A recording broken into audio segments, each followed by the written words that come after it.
قرآن پاک میں سورت کہف ہے.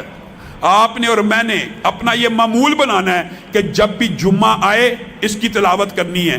احادیث میں یہ بات ملتی ہے کہ سورت کہف ایک جمعے سے لے کر دوسرے جمعے کے مابین جتنے دن ہیں ان کو نور اور روشنی سے بھر دیتی ہے. کس کے لیے؟ جو اس کی تلاوت کرتا ہے.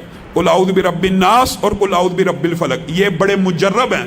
پھر وہی بات، جو بندہ جادو میں ہے، جنات میں ہے، کسی بھی قسم کے ان وسوسوں، وہم و شیطانی کسی بھی قسم کے وسوسے کے اندر پھنس جاتا ہے، یا اس کے بعد لوگوں نے یہ بھی بات اس بارے میں تجربہ بتلایا ہے کہ جن لوگوں کو شیطانی خیالات زیادہ آتے ہوں، یعنی جو راہ ہدایت سے خود محسوس کرتے ہوں کہ ہم اللہ سے توبہ کرتے ہیں پھر ہمارے اندر گناہ کی خواہش پیدا ہو جاتی ہے، وہ کیا کیا کریں؟ وہ یہ دونوں کل کثرت سے پڑھا کریں. اللہ تعالیٰ ان کی عبادت میں ایسی لذت پیدا کرے گا کہ وہ گناہوں سے دور ہو جائیں گے.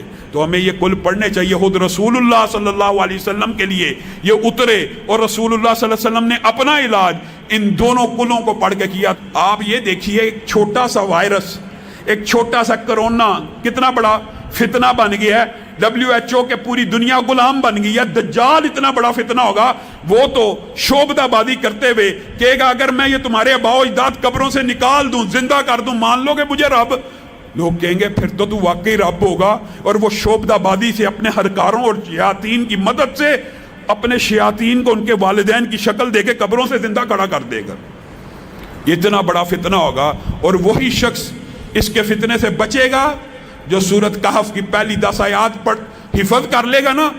دجال آ بھی جائے اس کو صاف پتہ لگ جائے گا کہ یہ دجال ہے، یہ رب نہیں ہو سکتا.